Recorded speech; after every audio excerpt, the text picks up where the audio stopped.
नमस्कार, आप देख रहे हैं सुदर्शन न्यूज। मैं हूं आपके साथ इशिका राणा और बुलेटिन की शुरुआत करेंगे दिन भर की बड़ी तमाम खास खबरों के साथ। तो खबर यूपी के कानपुर से है, जहां कानपुर विकास प्राधिकरण के प्रवर्तन विभाग से सरकार को राजस्व का करोड़ों का चूना लगता नजर आ रहा है। आपको बता दें कि कानपुर जिले में कानपुर विकास प्राधिकरण यानी कि केडीए का एक नया भ्रष्टाचार सामने आया है, जहां हाईवे के किनारे क्षेत्र देहली सुजानपुर, जिसमें केडीए बड़े रूप से घोटाला करके शासन को बड़ा राजस्व का चूना लगाने की फिराक में है। इस जगह पर केडीए की शाय पर मानकों के विपरीत मकान, दुकान, कॉम्प्लेक्स, बिल्डिंग खड़ी की जा रही है। जोन 1, 2, 3, 4 पर अवैध प्लॉटिंग व बिना मानचित्र स्वीकृत किए निर्माण करवाया जा रहा है। आपको यहाँ ये जानकारी दे दें कि योगी सरकार की मंशा में केडीए के सभी प्रवर्तन अधिकारी लाखों के राजस्व की हानि करवाकर आंख मूंद कर बैठे नजर आ रहे हैं। सभी जोनों के निर्माण में कहीं मानक नहीं है, तो कहीं नक्शा ही नजर नहीं आ रहा, तो कहीं मानचित्र ही स्वीकृत नहीं है, बल्कि ठाट से बड़े पैमाने में आंतरिक बंदरबाट का खेल चल रहा है। ऐसे में बड़ा सवाल ये उठता है कि ब्लूप्रिंट केडीए का प्रवर्तन विभाग क्या तय करता है? इस बड़े भ्रष्टाचार में कौन सा अधिकारी व कर्मचारी लिप्त हैं? आखिर क्यों कानपुर का केडीए विभाग शासन को लाखों करोड़ों का चूना लगाने में लगा हुआ है? कानपुर विकास प्राधिकरण का सिलसिलेवार तरीके से कई भ्रष्टाचार सामने आ रहे हैं। ऐसे ही एक भ्रष्टाचार कानपुर विकास प्राधिकरण का सामने आ रहा है, जहां हम आपको दृश्य दिखा रहे हैं। कानपुर से लगा हुआ हाईवे के किनारे बसा एक क्षेत्र जो अभी नया डेवलप हो रहा है। नए रिहायशी मकान बन रहे हैं। कॉलोनी में बड़े 4 मंजिला, 5 मंजिला, 3 मंजिला, 2 मंजिला मकान तनते चले जा रहे हैं मानक के विपरीत। सड़कों का क्या चौड़ीकरण होगा, कहाँ जल भराव होगा, नाली कितनी कटेगी, ये कुछ भी नियम के विरुद्ध जाता जो दिखाई दे रहा है। ये कहीं ना कहीं आने वाले समय में केडीए के लिए एक बड़ी माथे की शिकन निकल के सामने आएगा। क्यों चुप है प्रवर्तन का अधिकारी? क्यों चुप है जोन 4 के ओएसडी अजय कुमार? क्यों चुप है जेई? क्यों चुप है एई? अब चलिए रुक करेंगे अगली खबर की और बात करेंगे चंदौली की, जहां जमीन विवाद में दो पक्षों में जमकर लाठी डंडे चले। मारपीट में दोनों पक्षों से महिलाएं भी शामिल नजर आई है। मारपीट में दोनों पक्षों से जो महिलाएं हैं वो यहां पर नजर आई है। आपको बता दें, जमीनी विवाद में खूनी संघर्ष का वीडियो सोशल मीडिया पर वायरल हो गया। दोनों पक्षों से 5 लोग गंभीर रूप से घायल हो गए। इस पूरे मामले को लेकर पुलिस ने मामले की जांच करते हुए मुकदमा दर्ज कर लिया है और एएसपी नक्सल अनिल कुमार यादव ने वायरल वीडियो पर संज्ञान लिया है। साथ ही जांच कर दोषियों के विरुद्ध कार्रवाई का आश्वासन भी दिया गया है। ये थाना चकरघट्टा के ग्राम परसिया का मामला है, जिसमें दो पक्ष हैं। जमीनी विवाद को लेकर के आपस में इनमें मारपीट 1 जुलाई को हुई है। पुलिस ने तहरीर मिलने के बाद दोनों तरफ से उचित धाराओं में अभियोग पंजीत किया है। जो घायल हैं 5 लोग दोनों तरफ से, उनका मेडिकल कराया जा रहा है। अनावश्यक विधिक कार्रवाई पुलिस द्वारा की जा रही है। सूचना मिली, उसके आधार पर जमीनी विवाद है, उसी कारण मारपीट हुई है। और करेंगे अगली खबर की और बात करेंगे कानपुर की। तो यूपी के कानपुर स्थित बिठूर से भारतीय जनता पार्टी विधायक अभिजीत सिंह सांगा की बुधवार को फिर पुलिस से भिड़ंत हो गई। बता दें कि इससे पहले भी एक आईपीएस से अभद्रता कर सुर्खियां बटोर चुके हैं। आपको ये जानकारी दे दें कि विधायक मामले को लेकर हमले के मुकदमे में गिरफ्तार युवक को थाने में यातनाएं देने का आरोप लगाते हुए उसे छोड़ने और दोषी पुलिसकर्मियों पर कार्रवाई की मांग कर रहे हैं। तो वहीं अधिकारियों ने जांच के बाद कार्रवाई की बात कही। विधायक भड़क गए। उन्होंने 2 दिन बाद पुलिस कमिश्नर कार्यालय का घेराव करने और गिरफ्तारी देने का ऐलान भी कर दिया है। देखिए, ग्वालटोली थाना क्षेत्र में एक मंगलपुर चौकी है, जहाँ पर आज से लगभग 8-9 महीने पहले एक शिवा निषाद हमारा कार्यकर्ता है, उसके भाई की हत्या हुई थी, जिसमें वो वादी है। और निरंतर पुलिस कहीं ना कहीं उस पर दबाव बनाने के लिए कि वो उस मुकदमे में अपना पक्ष जिस मजबूती के साथ लड़ रहा है वो न लड़े, किस तरीके से मुकदमा कमजोर हो जाए। विपक्ष कहीं ना कहीं उस पर गलत तरीके से मुकदमा लगवा रहा है। कभी ग्वालटोली थाना क्षेत्र से लगता है, कभी जाजमऊ से लगता है, और पुलिस बिना किसी जांच के उसके ऊपर चार्जशीट भी लगा रही है। जो मुकदमा 308 का था उस पर 307 की चार्जशीट लग रही है। और कहीं ना कहीं जब वो घटना पे भी नहीं था, कहीं बाहर था, जिसका उसके पास प्रमाण है, उसके बावजूद भी दरोगा या विवेचक उसके खिलाफ चार्जशीट लगा रहा है। जिसको लेकर के आज जो चौकी में मुझे जानकारी मिली कि 12 बजे उसको उठा ले गए और रात में 8-9 बजे जब उसके घर वाले ढूंढते हुए यहाँ आए हैं, तब पाया है कि उसको पीटा भी गया है, उसको मारा भी गया है। और रात में उसको, जैसा कि उसका कहना है कि और भी, वो तो कह रहा है कि मुझे 3rd डिग्री की भी बात की जा रही थी, 50,000 रुपए भी मंगाए जा रहे थे, लेकिन बहुत सी चीजें जांच का विषय है, वो जांच होगी। इसीलिए आज मैं मौके पर आया हूं कि कम से कम जनता की आवाज को थाने पर पहुंच करके हम लोग अपनी बात को इन अधिकारियों के, जिनके इस समय कान में जू नहीं रेंग रही है, उनके जू किस तरह रेंगेगी, इसी तरह का काम हम लोगों को, सभी जनप्रतिनिधियों को करना पड़ेगा। 7 IPC में एक वांछित अभियुक्त और इनामी गिरफ्तार हुआ है और उसी के संबंध में वो आए हुए हैं और उनका कहना है कि इसके विरुद्ध पर्याप्त साक्ष्य नहीं है, तो उनको पूरी बात अवगत कराई जा रही है और जो भी विधिक प्रक्रिया है उसको सर लगातार पुलिस की कार्यशैली पे जवाब सवाल उठ रहा है, क्या कहेंगे उस पर? निश्चित रूप से जो भी है पारदर्शिता के साथ, पर्याप्त साक्ष्य के साथ और मजबूती के साथ कार्रवाई की जाती है। किसी निर्दोष के विरुद्ध किसी भी प्रकार की कोई कार्रवाई नहीं है। अभी पूरे घटनाक्रम में पुलिस का क्या फैसला है? शिक्षक है, ऐसे में उसके ऊपर दबाव था और 6 महीने से उस पर FIR निकाली जा रही थी, CDR निकाली जा रही थी, उसका कहना है कि मेरा आधार ही नहीं है, तो ऐसे में इसको किस एंगल पर देंगे? वो जो भी एप्लीकेशन होंगे उसकी ACP रैंक के अधिकारी से उसकी जाँच करा ली जाएगी, जो भी तथ्य पाए जाएंगे उसके अनुरूप कार्रवाई। अभी फिलहाल अभी क्या फैसला लिया गया है इस पूरे प्रकरण पर? इस पूरे प्रकरण पर जो है, जो भी अभियुक्त गिरफ्तार हुआ है उस पर विधिक कार्रवाई होगी। सर 4 घंटे से विधायक अपने साथ में करते हैं, तो क्या उनको पता नहीं कानून के विषय में? क्या उनके जो क्वेश्चन हैं, क्वेरीज हैं, वो दूर किया जाएगा और निश्चित रूप से उनको बताया जाएगा, जो भी चीज़ें हैं उनके संज्ञान में लाई जाएगी। जो पकड़ा गया सर उसको जेल भेजेंगे? कार्रवाई से जोड़ा जा रहा है, विधायक खुद बोल रहे हैं। जो भी निष्पक्षता है, पारदर्शिता है, पर्याप्त साक्ष्य है, विवेचनात्मक वैज्ञानिक विवेचना है, उसके अनुरूप कार्रवाई। सर पकड़ा गया। और अब चलिए रुक करेंगे अगली बड़ी जानकारी की तरफ और आपको बता दें कि अब खबर संभल से सामने आ रही है, जहां उत्तर प्रदेश ग्राम पंचायत राज सफाई कर्मचारी संघ के दर्जनों सफाई कर्मी भैजोई कलेक्ट्रेट कार्यालय परिसर पहुंचे, जहां उन्होंने जिला पंचायत राज अधिकारी को एक शिकायती पत्र सौंपा है और बताया कि संभल में कई महीने पहले जिलाधिकारी के आदेशानुसार बायोमेट्रिक मशीन लगाई गई थी, जो संभल के अलावा अन्य किसी जिले में नहीं लगी है। आपको बताते चले कि जिले के सभी कर्मचारियों की उपस्थिति लगाना तय किया गया है और लेकिन अब बायोमेट्रिक मशीन की व्यवस्था फेल होती हुई यहाँ पर नजर आ रही है। और मेरे रजपुरा ब्लॉक विकासखंड के अंदर किसी भी ग्राम पंचायत में बायोमेट्रिक सिस्टम पूर्ण रूप से सुचारू नहीं है। उसमें कर्मचारियों को आने जाने में दिक्कत होती है और अटेंडेंस लगाने में बहुत ज़्यादा दिक्कत का सामना करना पड़ता है। दूसरी बात, अभी जो हमारे आदरणीय DPO साहब ने आदेश किया है कि हमारा जो अभियान सफाई अभियान चल रहा है, अब अभियान में हम ड्यूटी करें या फिर अपनी तैनाती जाके अटेंडेंस लगाएं। बायोमेट्रिक सिस्टम के द्वारा ही वेतन निकाला जा रहा है जून माह का, और उसमें हमारी उपस्थिति प्रधान और सेक्रेटरी द्वारा प्रमाणित करके हमने जिले में भिजवा दी गई हैं। वो हमारे समस्त कर्मचारियों की ड्यूटी आ गई हैं, उसके आधार पर ही वेतन निकाला जाए। हमारा DPO साहब से निवेदन है और आप हमारे मीडिया प्रभारी हैं, उनसे भी हमारा निवेदन है कि ये मेरी बात आदरणीय हमारे DPO साहब से रखी जाए। जबकि हमने ADO पंचायत साहब रजपुरा ब्लॉक, BDO साहब रजपुरा ब्लॉक और आदरणीय हमारे जिला पंचायत राज अधिकारी महोदय को पूर्ण रूप से अवगत पूर्व में करा दिया गया था और वो लिखित में हमने दी थी, ज्ञापन दिया था। उसकी प्रतिलिपि भी आज हमने फिर ज्ञापन के द्वारा लगा के दी गई है। DPR से मिले तो क्या बोल रहे हैं? DPR साहब ने ये कहा कि मैं 1 दिन के लिए देखता हूँ, उसके बाद में इसकी जानकारी करके आपको करा। इससे पहले भी आप शिकायत दे चुके हैं? शिकायत पूर्व माह में हम दे चुके हैं। उसके बाद भी हमारे लिए पूर्ण ब्लॉक के अंदर किसी भी ग्राम पंचायत के अंदर बायोमेट्रिक सिस्टम पूर्ण रूप से सुचारू नहीं किया गया। कितने अधिकारी आपकी बातों को नहीं मानते हैं? अधिकारी हमारी किसी भी बात को नहीं मान रहे हैं और हमारे ऊपर दबाव बना रहे हैं। क्या करेंगे आगे, कोई है आपका निर्णय? हमारा निर्णय है, अगर हमारी ये बेहतर इस माह का नहीं निकलता है तो हम पे धरना प्रदर्शन के लिए बाधित हो जाएंगे और मैं खुद उसे अजय कुमार राजपूत कहता हूँ कि भूख हड़ताल में बैठूंगा रजपुरा विकास। सर ऐसा है, हमारा जो है हमारे जो पूर्व हमारे DM साहब थे, उन्होंने एक आदेश हमारे बायोमेट्रिक अटेंडेंस का निकाला था कि सभी जनपद में संभल में पूरे सफाई कर्मचारियों की अटेंडेंस बायोमेट्रिक हाजिरी ली जाए।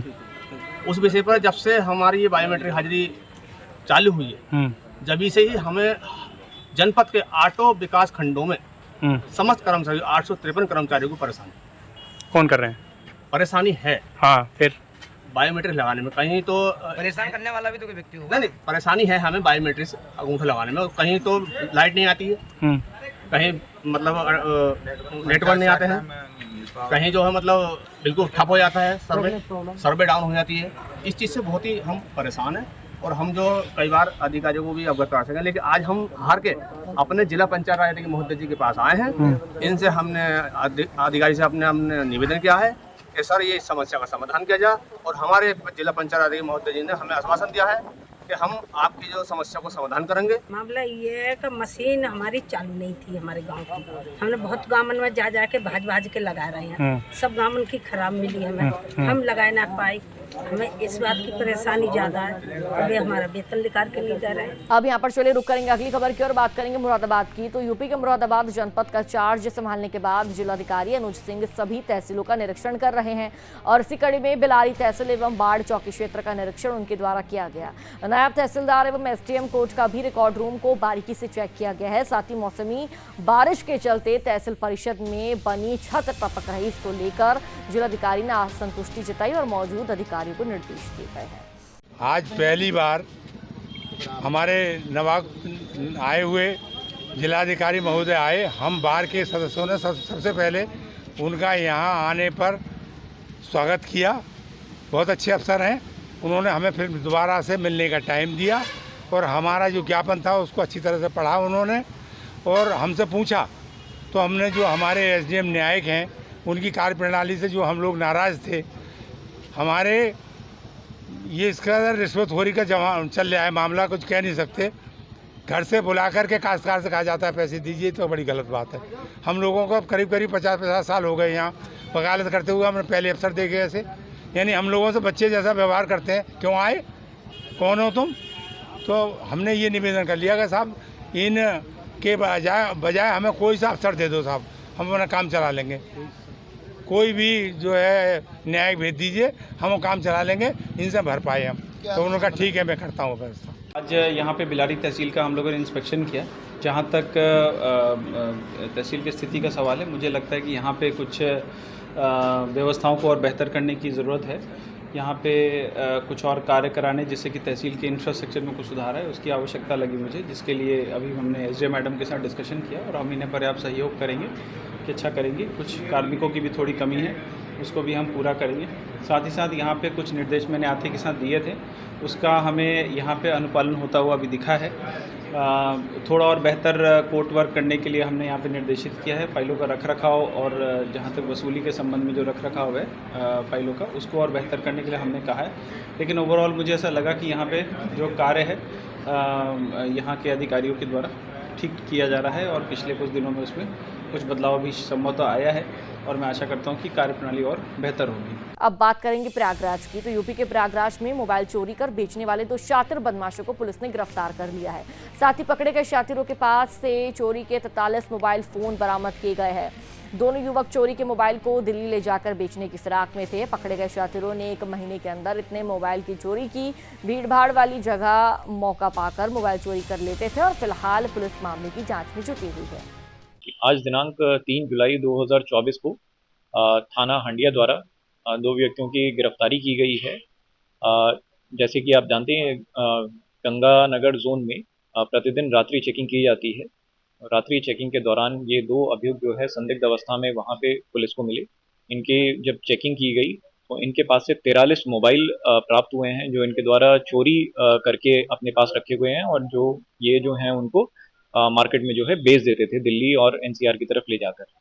इन 43 मोबाइल फ़ोन की जो अनुमानित लागत है वो लगभग 10 से 12 लाख रुपए है और इन दोनों अभियुक्तों के नाम हैं मनीष पांडे पुत्र राम शिरोमणि पांडे और पीयूष पांडे पुत्र राजकुमार पांडे। ये दोनों ही जो हैं वो थाना हंडिया के ही रहने वाले। अभी इन लोगों से सघन पूछताछ की जा रही है और जो भी इनके साथ में जो और संलिप्त इस अपराध में पाए जाएंगे उनके विरुद्ध में कठोरतम कार्रवाई की जाएगी। हाँ, इनके विरुद्ध में और भी 2 मुकदमे पंजीकृत हैं। जो अभियुक्त है पीयूष पांडे, इसके विरुद्ध में 1 मुकदमा दिल्ली में और 1 इंदिरापुरम थाना गाजियाबाद में भी जो है पंजीकृत है। इसी प्रकार से मनीष पांडे के विरुद्ध में भी 1 मुकदमा 2018 में जो है थाना हंडिया में पंजीकृत है। अब बात मुरादाबाद की, तो मुरादाबाद जनपद के मुंडा पांडे थाना क्षेत्र में बीते 26 जून की देर रात लड़की को अगवा करने आए 6 बदमाशों ने परिजनों के विरोध करने पर 3 लोगों को गोली मार दी। इस मामले को लेकर पुलिस ने 2 बदमाशों को मुठभेड़ के बाद गिरफ्तार कर लिया। मुठभेड़ में दोनों बदमाशों के पैर में गोली लगी, जिसमें एक कांस्टेबल मुठभेड़ में घायल हो गया। तीनों का उपचार चल रहा है जिला अस्पताल में। मुरादाबाद के थाना मुंडा पांडे इलाके में पुलिस रात्रि में गश्त कर रही थी, इसी दौरान ये कार्रवाई की गई है। देखिए, गुड़ा पांडे थाना क्षेत्र के अंतर्गत पुलिस के द्वारा चेकिंग के दौरान जब 2 बदमाशों को रोकने का प्रयास किया गया तो बदमाशों के द्वारा पुलिस पार्टी पर फायर किया गया, जिसमें एक कांस्टेबल को चोट लगी।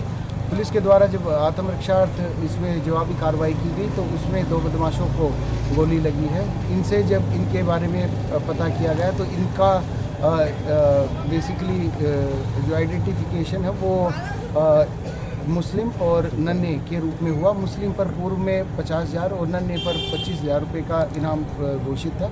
आपको विदित होगा कि 26/27 की रात को गुड़ा पांडे थाना क्षेत्र के अंतर्गत एक गांव में अटेम्प्ट टू किडनैप और अटेम्प्ट टू मर्डर का एक इंसिडेंट हुआ था, जिसमें कि एक ही परिवार के 3 लोगों को फायर आर्म इंजरी हुई थी और उस घटना में ये मुख्य अभियुक्त थे। इनसे पहले भी 2 अभियुक्त पुलिस मुठभेड़ के दौरान गिरफ्तार हो चुके हैं और पुलिस के द्वारा लगातार उस घटना में 5 टीमों का गठन बनाकर अग्रिम कार्रवाई की जाएगी।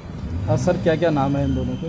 देखिए, इसमें से एक जो मुख्य अभियुक्त है जो कि 50,000 रुपये का इनाम है, इसका नाम मुस्लिम है, और जो दूसरा अभियुक्त है जिस पर 25,000 रुपये का इनाम घोषित है, इसका नाम नन्हे है। इनके पास से 1 मोटरसाइकिल और 2 तमंचे, 4 जिंदा कारतूस, 2 खोखा कारतूस बरामद हुए। सर, एक कोई पुलिसकर्मी भी इसमें घायल हुआ? एक पुलिसकर्मी जो घायल हुआ है और उसकी कंडीशन ठीक है। चलिए अब बात करेंगे कौशाम्बी की। तो यूपी के कौशाम्बी के कड़ाधाम थाना क्षेत्र के विजयपुर कोठाव गांव के समीप ट्रैक्टर ट्रॉली में दबकर अधेड़ मजदूर की मौत हो गई। आपको बता दें कि सड़क पर पड़े आमों को उठाने की जल्दबाजी में चलते ट्रैक्टर से उतरने की कोशिश की गई और इसी दौरान चलते ट्रैक्टर से गिरने के बाद मजदूर ट्रॉली के पहिए के नीचे आ गया है। ईंटा लाद कर इरादा से ईंटा लाद के हमारे गाँव सुधरनपुर की आ रहा था कि आम बीनने के चक्कर में नीचे ट्रैक्टर रोक दिया। आम बीन के चढ़ रहा था, हाथ इसका चढ़ते वक्त स्लिप कर गया और अचानक ये आ गया ट्रैक्टर के ट्राली उसके नीचे, पहिए के नीचे आ गया और इसकी ऑन स्पॉट डेथ हो गई। अब बात करेंगे मध्य प्रदेश के धार की। तो आपको बता दें, जहां लोकसभा में नेता प्रतिपक्ष और सांसद राहुल गांधी द्वारा हिंदुओं विरोधी यहाँ पर बयान को लेकर हिंदुओं के द्वारा उन्होंने हिंदू पर विरोधी बयान दिया हिंदुओं को लेकर, और इस विरोधी बयान को लेकर कार्यकर्ताओं ने राहुल गांधी का पुतला जलाया। भारतीय जनता पार्टी नेता डॉक्टर शरद विजयवर्गीय ने बताया कि कांग्रेस सांसद राहुल गांधी द्वारा सोमवार को संसद में हिंदू विरोधी बयान देकर हिंदुओं को अपमानित किया गया है। इसके लिए राहुल गांधी माफी मांगे। साथ ही इस दौरान कहा कि राहुल गांधी ने पूरे हिंदू समाज को अपमानित करने का कार्य किया है, जिसे किसी भी कीमत पर बर्दाश्त नहीं किया जाएगा। अभी संसद में राहुल गांधी ने जो अपने पहले भाषण में बयान दिया, उनका कहना था कि हिंदू हिंसा फैलाते हैं, नफरत फैलाते हैं, असत्य बात बोलते हैं, जो कि सरासर बेबुनियाद, निराधार और ऐसी बातें जो हिंदू समाज का अपमान करने की बातें राहुल गांधी ने कही है। ऐसा लगता है कि तीसरी बार हार कर कांग्रेस के जो नेता राहुल गांधी है अपने दिमाग का संतुलन खो बैठे हैं। पहले भी कई बार उन्होंने ऐसी बातें की है जो समाज में विद्वेष फैलाती है। पूरी दुनिया जानती है कि हिंदू समाज हमेशा अहिंसा का, सत्य का पैरोकार रहा है। कौन लोग हिंसा फैलाते हैं ये दुनिया जानती है। अब रुक करेंगे अगली खबर की और बात करेंगे मध्य प्रदेश के टीकमगढ़ की, जहां शासकीय हाई स्कूल अमरपुर में क्लासरूम के पंखे खराब होने से बच्चों मजबूरी गर्मी में पेड़ के नीचे बैठकर शिक्षा ग्रहण करने को मजबूर है। स्कूल परिसर में बने शौचालय में भी ताला लगा हुआ है। इसको लेकर बच्चों ने भी स्कूल में अव्यवस्थाओं को लेकर आरोप लगाया। इस मामले में स्कूल में मौजूद सरपंच प्रतिनिधि ने स्कूल प्रभारी से बात की। उनके द्वारा कहा कि गंदगी होने की वजह से ताला लगाकर रखा गया और साथ ही सरपंच ने इस मामले में वरिष्ठ अधिकारियों से शिकायत करने की बात भी कही है। ये मेरी संज्ञान में अभी तक तो नहीं था, अब आज आप संज्ञान में लेके आए हैं तो मैं तुरंत शौचालयों की व्यवस्था उनमें ताले लगे हों तो खुलवाता हूँ, उसका कारण भी पूछता हूँ देखिए और पूरा व्यवस्थित करवाता हूँ। सर, इसको लेकर कोई उनके ऊपर कार्रवाई होगी कि प्रभारी के ऊपर? बिल्कुल जानकारी लेते हैं और यदि उन गलत पाया जाता है, उनका सही जवाब संतोषजनक नहीं रहेगा तो उनके विरुद्ध कार्रवाई भी की जा सकती है। सर, खेल सामग्री को लेकर उन पर आरोप लगे हुए हैं प्रिंसिपल पर कि 80,000 रुपये की खेल सामग्री क्रय की थी और पुरानी खेल सामग्री दी गई थी जिसकी लागत लगभग 10-15 हज़ार रुपये है। हाँ, इसकी भी मैं जांच करा लूँगा कि क्या स्थिति है, क्या सामान आया है और कौन सी राशि से इन्होंने क्रय किया था, क्योंकि इसकी तो क्रय समिति होती है हमारी। और सब बारिश के मौसम में पेड़ के नीचे पाठशाला लगाई जा सकती है, क्योंकि गरज चमक तो होती है, बिजली गिरती है, धोखे से अगर यदि मान लो विद्यालय परिसर में बिजली गिरती है उसका जिम्मेदार कौन रहेगा सर? पानी के मौसम में तो बाहर नहीं लगाया जा सकता, विद्यालय के बच्चों को नहीं बिठाया जा सकता है। अब ऐसा क्यों, किस वजह से है, मैं इसकी जानकारी पूरी लेके और व्यवस्थित करवाता हूँ। हेड मास्टर से उनसे प्राचार्य से बात हुई, अभी यादव जी साहब ने भी बता रहे कि चाबी यही रखते हैं लेकिन खुला नहीं मिला, बंद तो है, बच्चों ने बताया कि बंद है, ये बात तो गलत है। और पेड़ नीचे पड़ रहे हैं बच्चे, पेड़ के नीचे बच्चे पड़ रहे हैं, अंदर बोले पंखा खराब है, आप ही के सामने। अब आप लोग इसमें हम तो शिकायत करेंगे, गलत है जी। अब बात बिहार की, तो बिहार के समस्तीपुर जिले में गर्मी और उमस के बीच लगातार बारिश की वजह से बिजली कटौती से आम जनमानस को काफी ज्यादा परेशानियों का, असुविधाओं का सामना करना पड़ रहा है। बार बार बिजली गुल हो जाना, वोल्टेज का कम होना आम बात सी हो गई है। जब हर साल बिजली विभाग मेंटेनेंस पर लाखों रुपए खर्च कर रहा हो और हर हफ्ता मेंटेनेंस के नाम पर किसी न किसी फीडर को बिजली आपूर्ति विभाग बंद कर देता है, तो वहीं तेज हवा में तार टूटना भी आम बात हो गई है। तो वहीं अब देखना होगा कि स्थानीय प्रशासन और बिजली विभाग आगे आकर इस मामले पर क्या कुछ एक्शन लेता है, क्या कार्रवाई करता है। बात ओडिशा की। ओडिशा के सुंदरगढ़ जिला के राजगांगपुर नगर पालिका के अधीन आने वाले सरकारी जमीन पर कब्जा करने का मामला सामने आया है, जहां अधिकारी के एक बार रोकने के बाद भी पुनः कब्जा करने का काम लगातार देखने को मिल रहा है। आपको बता दें कि राजगांगपुर तहसील कार्यालय से सटे पुराने पुलिस चौकी के समक्ष जो चौकी अभी बंद हो गई है, उसके ठीक सामने रास्ते पर कुछ सरकारी जमीन है जो राजगांगपुर गौशाला की 4 दीवारी से सटी कुछ सरकारी जमीन है। इसको लेकर पूर्व में शिकायत भी की गई। शिकायतों के बावजूद भी सरकारी जमीन पर अवैध रूप से कार्रवाई जारी है और स्थानीय अधिकारी मौन साधे भी नजर आ रहे हैं। अब बात कर्नाटक की करते हैं, तो कर्नाटक के बेलगांव जिले के हुक्केरी तहसील के कमतनूर गांव में अन्न भाग्य योजना के तहत 1 किलो चावल कम कर वितरित करने पर ग्रामीणों ने अपना गुस्सा जाहिर किया है। ग्रामीणों ने कम चावल देने को लेकर न्याय प्राइस दुकान के कर्मचारियों को जमकर खरी-खोटी सुनाई। जनता का आक्रोश है कि खाया जाने वाला चावल भी कांग्रेस सरकार के नियंत्रण में आ गया। तो वहीं दूसरी ओर न्याय प्राइस दुकान के कर्मचारियों ने बताया कि वरिष्ठ अधिकारियों ने हमें कम चावल बांटने को कहा है। चलिए फिलहाल इस बुलेटिन में इतना ही। देश और दुनिया से जुड़ी बड़ी तमाम खबरों को देखने के लिए आप सुदर्शन न्यूज देखते रहिए। जय हिंद।